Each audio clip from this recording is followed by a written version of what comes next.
House Democrats had a productive meeting this morning. I'm operating without a safety net of the vice chair, who is on a plane in transit thanks to weather and travel issues that I think a lot of members are experiencing this week.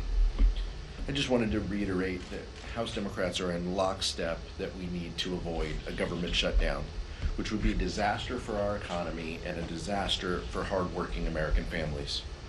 Last week, extreme Republicans in the House spent the better part of a week fighting amongst themselves just because they chose to prioritize baseless impeachments and censures and expulsion votes over getting things done. They are just fundamentally incapable of governing. We're urging our colleagues on the other side of the aisle to work with us on a full-year government funding bill that is free from policy changes and like restricting abortion access. Nothing can pass the House of Representatives without Democratic caucus votes. And House Democrats will not vote for the kind of poison pill policy changes that we saw during the appropriations process. We're grateful to Chairwoman Rosa DeLauro for her work, and also grateful to Leader Jeffries for holding the line on these policy riders in the negotiations with our colleagues across the aisle. With that, happy to answer any questions. Brian. Mr. Aguilar, some of your colleagues have floated the idea that Speaker Johnson finds himself in another motion to vacate situation, that they might be willing to support him in his speakership to prevent some of the chaos that we saw with Speaker McCarthy. Is that a view that you share? Is there any benefit to this idea of isolating the conservatives that threaten this from time to time so that governing can continue through the rest of the year? Well, I think it's an important point because we want this place to work. We want to govern. And that's what House Democrats want. That's what we want out of a speaker, by the way. And if the prior speaker would have been focused on governing, then we might not be in this position.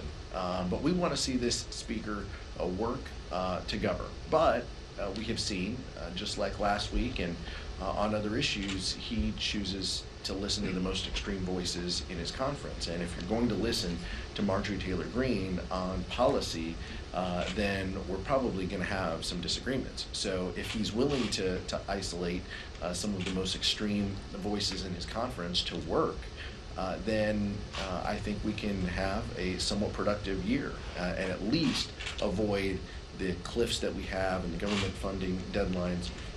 But if he's willing to listen to the most extreme voices in his conference, then that's another story. The House Democratic Caucus has not had any of these discussions. These are all hypotheticals, at this point.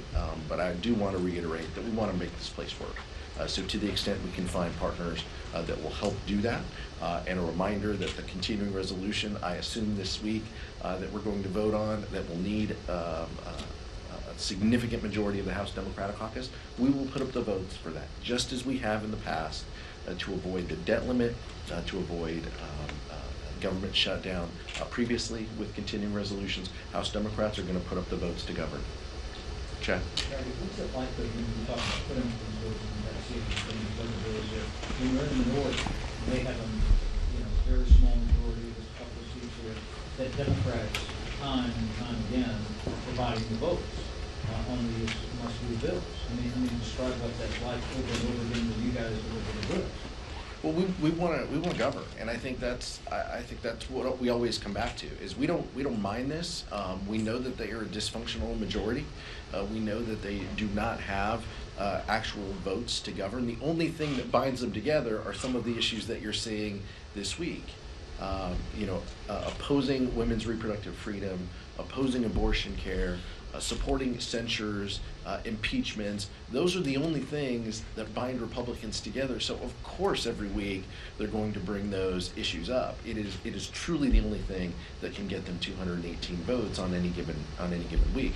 Now, when it comes to governing and actually passing policy bills, the House Democratic Caucus, we came here, we were elected to make our communities better and to advance and to make progress on so many significant issues. So of course we know that that's going to mean compromise and discussion, and we don't mind putting up votes to keep government funded and to keep government open, we feel that that's our responsibility, our mandate, our charge, and our duty. But you hear from some of your members saying, why are we continuing, even though it might be the right thing to do on FCN and government funding, then why would we have to bail them out? I mean, is there ever any pushback, people saying, let them find the figures?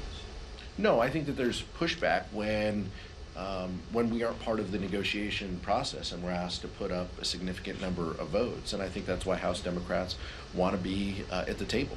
If you're going to ask us to help fund government, then this is truly going to have to be, Washington words here, four corners discussions on appropriations bills, on tax policy bills, on the things that could actually move and have success.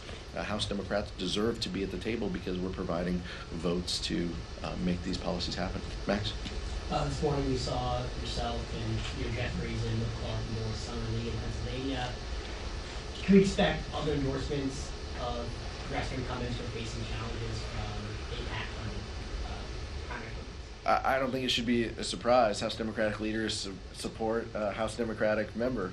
I don't think there's much news there, but I think from our perspective, Summerlee is a thoughtful member. She's someone who has the back of working families in Pittsburgh, someone who has the support of unions and working families in her region, and I think that's something that we'll continue to support, and to the extent that we can be helpful with members, that's what leadership is here for. So I look forward to helping. Nick? Given that the CR vote is coming up this week and that Speaker Thompson had previously agreed to the FRA compromise, do you have confidence in him to keep his word as you guys negotiate the rest of this appropriations package? Yeah, I mean, I think in this town, a word's person is their bond, and but unfortunately, sometimes we do see that erodes. We saw that with the last speaker, but I think we will always hold out hope that the agreement is the agreement, and that we will draw up these numbers to the FRA, to the Fiscal Responsibility Act. Budget numbers that we've all agreed to, but now comes the hard work. Now the appropriators have to work to set these top line numbers in each bill, and we have to make sure that Republicans don't continue to want to tank our appropriations process by supporting riders that are anti-abortion, anti-LGBTQ. I mean, those are the types of things that will hurt this process and delay the process and push us closer to a shutdown. So, but we hold out hope, and we hope that the Speaker's word means something, and that we will have a fair appropriations process, and that the committees will do their work. That's what is ahead of us, and that's what we're hoping for. Mike? Chairman, Leader Jeffries will represent House Democrats at the White House today with the other great congressional leaders to talk about Ukraine and international security. House Republicans obviously have tied border talks to Ukraine funding, but over the weekend, House Republican leadership mentioned that a deal is not to be had until hypothetical votes on Secretary. Can you just speak about kind of that moving of the goalposts, the whole demanded that border talks be connected to Ukraine funds, but now seems as though they're not going to do anymore. What does that do for you all in terms of negotiating these bills? Yeah, and you've seen senators go on the record and to try to implore their House colleagues to keep an open mind.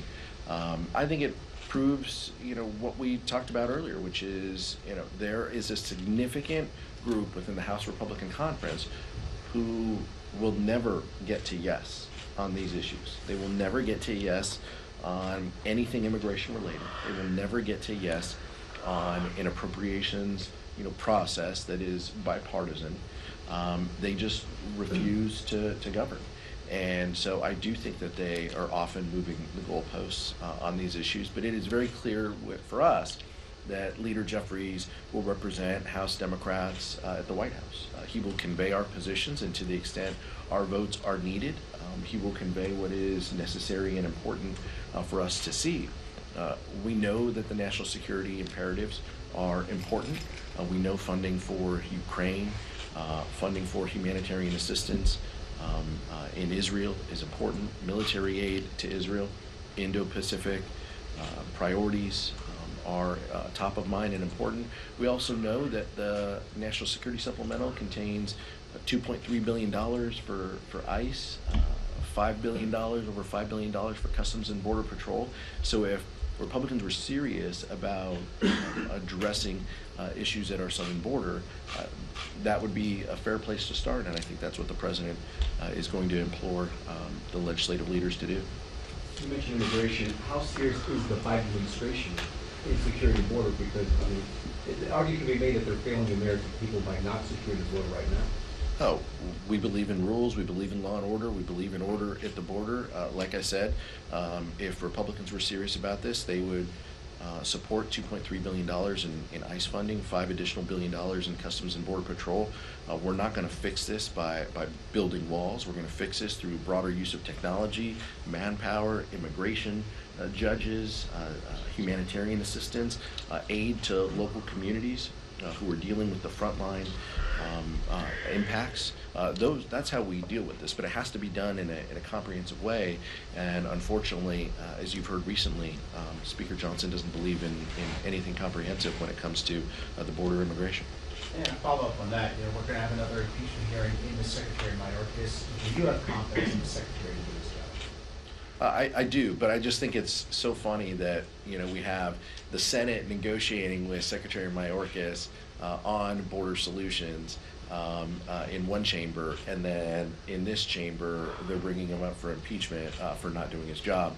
So I just think that that side by side isn't lost on any of us who are actually paying attention. But again, we come back to the House. This is who the House Republican Conference is.